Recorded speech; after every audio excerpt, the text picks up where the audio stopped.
de 4 personas presuntamente responsables de la privación ilegal de la libertad. Lo que mencionan es que fueron confundidos las primeras declaraciones de los detenidos con integrantes de un grupo antagónico. Esas son las primeras declaraciones. Vamos a tener más información y, por supuesto, vamos a tener más detenidos al respecto.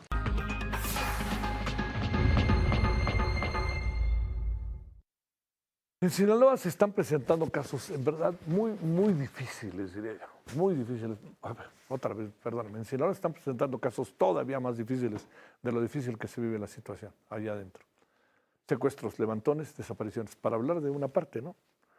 Aunque los secuestros y levantones luego se dice que al final acaban siendo lo mismo. Bueno, le cuento que hace algunos meses, desapareció Carlos Emilio. Carlos Emilio es un joven duranguense de 21 años. Fue visto por última vez cuando entró al baño en el bar Terraza Valentino, propiedad en ese entonces de Ricardo Velarde, secretario de Economía Estatal. Renunció, pero sobre Emilio, y además la lucha la verdad que tan ruda, tan fuerte que está llevando a cabo su mamá, pues no se ha sabido nada de Emilio, nada. Luego se hizo viral el momento exacto del plagio de la influencer Nicole Pardo Molina, conocida como la Nicolete. ¿Se acuerda usted de esta escena? Ella viene aquí, de repente sale alguien del coche, ahorita lo verá, ella se mete acá, sale del coche, la jala así violentamente y se la lleva y la mete a este coche y vámonos, entre los dos la meten. Fue secuestrada el 20 de enero. ¿En dónde? En Culiacán, Sinaloa. Ocurrió en la exclusiva zona de Isla Musiala, cuando sujetos armados lo obligaron a subir a su vehículo a punta de pistola. Todo grabado por las cámaras de su Tesla. 4 días después, el 24 de enero, las autoridades informaron su liberación y aquí no se dijo más. 4 días estuvo secuestrada. El 23 de enero, vamos acercándonos, un grupo armado secuestró a 10 mineros de la empresa canadiense Vizsla Silver. Los trabajadores originarios de Oaxaca, Sonora, Zacatecas y otros estados eran profesionales destacados. Pues es que sabemos del desenlace de 5, pero todo indica que, ni hablar, del desenlace será así de los 10. Geólogos, ingenieros, tenían perfiles de gente muy preparada, en verdad muy preparada y multidisciplinaria, porque estaban haciendo una investigación que le estaba dando gran resultado a la empresa canadiense. Tras días de rastreo, el 3 de febrero autoridades hallaron una fosa clandestina en un lugar que se llama El Verde. Ahí se han identificado hasta ahora al menos a 5 de los mineros. Hoy el secretario de Seguridad, Omar García Harfuch, habló de que los secuestradores, presuntos miembros de los Chapitos, los confundieron con integrantes de los Mayos. A mí, la verdad que con respeto, me cuesta un poquito trabajo la versión, porque llegaron y se metieron y los confundieron, entonces dijeron, estaban dentro de una empresa, estaban en el trabajo, pues, ¿no? Y se los llevaron. Y vea usted, pues son el perfil, no hay un indicador de que alguno de ellos tuviera algún tipo de relación, incluso se puede ver en su currículum, en su historial de cada uno de ellos. Yo no sé si los confundieron o más bien el asunto va a un nivel. Dicen, es que no hubo ninguna información a la empresa no nos ha dicho nada sobre la posibilidad de que haya habido algún tipo de extorsión. Pero la empresa, hay algo que también sucede, estas cosas las negocia de otra manera, es una empresa canadiense. Sabe lo que enfrenta la prensa canadiense y sabe dónde está en Sinaloa. El 3 de febrero, una familia de turistas del Estado de México fue secuestrada en la zona dorada de Mazatlán tras rentar vehículos tipo Racer. Capturaron a 6 miembros, incluidos una niña y su madre. Horas después, las autoridades localizaron a Montserrat y a la menor Dana, pero los otros 4 integrantes de la familia siguen desaparecidos. Estaban de vacaciones. Entre ellos, un maestro de educación física de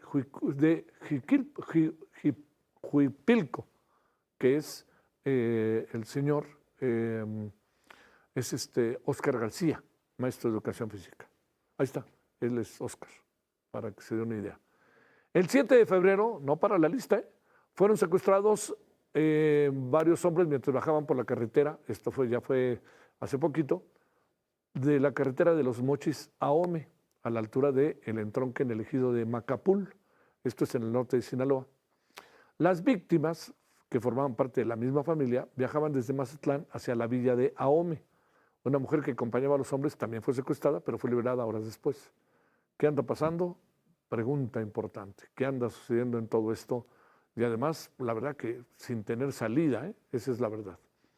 Bueno, pues saludamos con enorme gusto a Sofía Huet, especialista en temas de seguridad. Querida Sofía, con enorme gusto te saludamos. ¿Cómo te va? Muy buenas noches. Hola, ¿qué tal, Javier? Y pues hoy más que gusto, pues sí, me da tristeza y preocupación porque yo creo que no hay nada más doloroso para una familia que tener un familiar desaparecido. Digo, en el caso de Sí, homicidio también es muy lamentable, pero creo que se agrega un factor adicional de dolor cuando no sí, sabes dónde está tu familiar. sí, porque estabas hace 5 minutos con él y luego llegas a su cama, no está, y sigue el tiempo y el tiempo. Es una impotencia Eh, total. A ver, y hay un tema de incertidumbre, de Sí, sí, victimización, sí. etcétera. A ver, Sofía, ¿qué supones que anda pasando? Compartes la hipótesis del secretario de Seguridad, porque se habla mucho de que estas empresas no negocian directamente, no le cuentan al gobierno lo que pasa pues por razones obvias. Entonces hasta tienen gente del Mossad y tienen así grandes personajes ahí para la seguridad. ¿Qué hipótesis manejas respecto a esto que está pasando como una constante? Bueno, desde hace mucho tiempo, pero que se ha agudizado.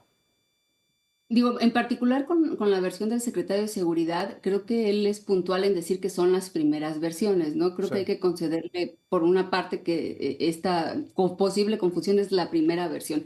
Pero sin duda tienes razón en decir, o en suponer, en socializar, que pudieran haber otras razones específicas detrás, desde el perfil de las personas secuestradas, ¿no? Es decir, no es un perfil que pudiera pasar por criminal. Es muy difícil pensar en un tema de confusión. Por el otro lado, regularmente cuando se secuestra este tipo de perfiles, pues es para integrarlos a la economía ilegal de los grupos organizados, es decir, para que cambien de patrón, vamos a decirlo de manera muy simple, y de una minera pasen pues a efectivamente trabajarle en temas específicos a los grupos criminales en el esquema de una economía ilegal diversificada, ¿no? Ahí habría que preguntar qué fue lo que pasó para que siendo personajes o siendo perfiles de alta capacidad, incluso pues valiosos para el propio crimen organizado, ¿qué habría provocado la muerte, no? No sé, y de verdad no quiero sugerir algunas cosas que pudieran sonar descabelladas o que pudieran revictimizar a las personas, pero también la posible identificación de que pudieran haber tenido alguna relación con grupos antagónicos. Ujú. Es decir, hay muchas teorías que pudieran existir y que creo que en la medida que se vayan generando nuevas versiones y nueva información, pues permitirá saber exactamente qué fue lo que pasó, porque cuando hablamos de este tipo de empresas transnacionales, no solamente es una afectación a la vida y a las familias de quienes hoy fueron privados de la vida que se conoce, Sí. sino además para los sectores productivos, para el tema de inversiones futuras y demás. Entre más clara sea la información, eso te permite para decir si fue un tema coyuntural, fue un tema de un mensaje dirigido a todo el sector, porque también eso es una posibilidad, o es un tema de posibles aristas que implicaran alguna relación criminal más allá de lo que está conocido, porque eso permite, insisto, poder saber si son casos en los que otras empresas pudieran estar en riesgo y tomar medidas para evitarlo, o bien es un tema coyuntural y digamos lamentablemente así se presenta. Insisto, no desde el punto de vista de criminalizar, sino de poder comprender Exacto. realmente qué fue lo que ocurrió. Y creo que estos casos están ocurriendo, Javier, porque sin duda tenemos un tema de fragmentación de los grupos delictivos, ya conocidos por este tema de rivalidad entre ambas facciones del Sí. cártel de Sinaloa. Ujú. Pero además han pasado de un tema de violencia administrada y dirigida con ciertos objetivos a una violencia visible, que incluso en este caso, en el entendido de que si fuera un tema de equivocación, porque no hay que descartarlo, implicaría que los perfiles criminales son más básicos y más básicos. ¿En qué sentido? De que no hay realmente liderazgo, por ejemplo, en este grupo que pudiera tener esta chispa de decir, a ver, estos son perfiles particulares, no hay que privarlos de la vida, no hay que matarlos, ¿no? También te hablan de un poco grado de especialización de los grupos delictivos o de quienes hoy están cometiendo este tipo de actos, incluso un tema hasta de desorden. Entonces, está ocurriendo esto, están entrando con sectores, como bien lo decías, que no había una afectación anterior, por ejemplo, el tema de turistas, el tema de sectores económicos como la minería, que sabemos que es un sector económico y que tiene un factor de presión al Estado mexicano adicional a ser empresas transnacionales. Y particularmente creo que aquí habría que entender primero, si nos fijamos en todos los casos que has comentado, a excepción de una de las víctimas, son en su mayoría hombres. ¿Qué esto y qué implica? Pues los hombres en términos de delincuencia pues son útiles, vamos a ponerlo así, tienen un carácter operativo dentro de su lógica y también son proveedores de información. En el caso de los turistas del Estado de México, pues la privación de la libertad se hace cuando los ven arriba de unos racers o arriba de unas motocicletas. Entonces, bajo el entendimiento de los grupos criminales, pues, les provocó una identificación probablemente con hombres que pudieran tener otra intención que no fuera vacacionar y que, bueno, pues de ahí también deriva la liberación pues, de estas dos personas del sexo femenino, ¿no? Tanto porque además, si estas dos personas, mamá e hija, hubieran permanecido privadas de la libertad, por el tema social se hubiera ejercido un poco más de presión, sin duda mucha más presión, para que fueran esclarecidos los hechos. Ahora, pero también pregunto, ¿podría ser que el hecho de que hayan librado a las mujeres pueda significar que el proceso por el cual ellos, o la razón por la cual fueron detenidos, no necesariamente pasa porque los vean como parte de la delincuencia organizada, sino ahora a ver qué hacen con ellos, que los utilicen, que los recluten o alguna cosa así?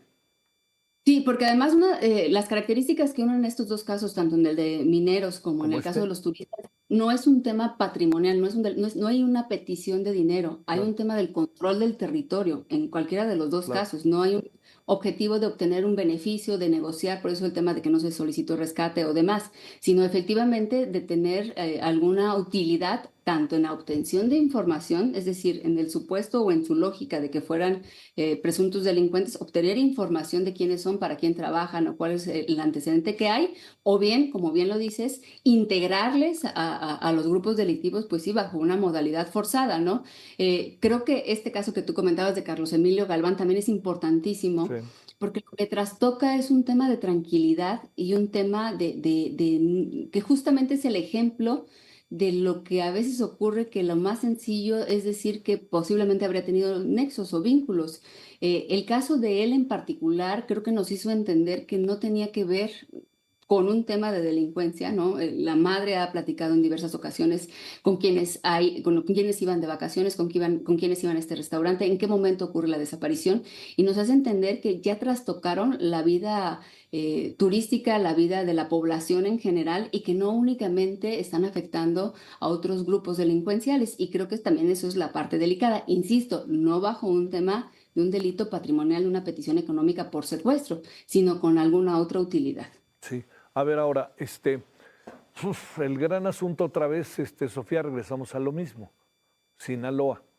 ¿No te parece que el gobierno federal está jalando demasiado la cuerda? Y te diría, no tanto para que tome al gobernador y se deshaga de él, porque no está en sus atribuciones, sino más bien en función de la lectura que le da a las cosas, que se vuelve profundamente permisible. Sí, porque intentas poner orden cuando, suponiendo sin Sí, conceder, claro. no hay una carpeta de investigación abierta que nos haga hoy poder corroborar los hechos que en muchas esferas se han comentado.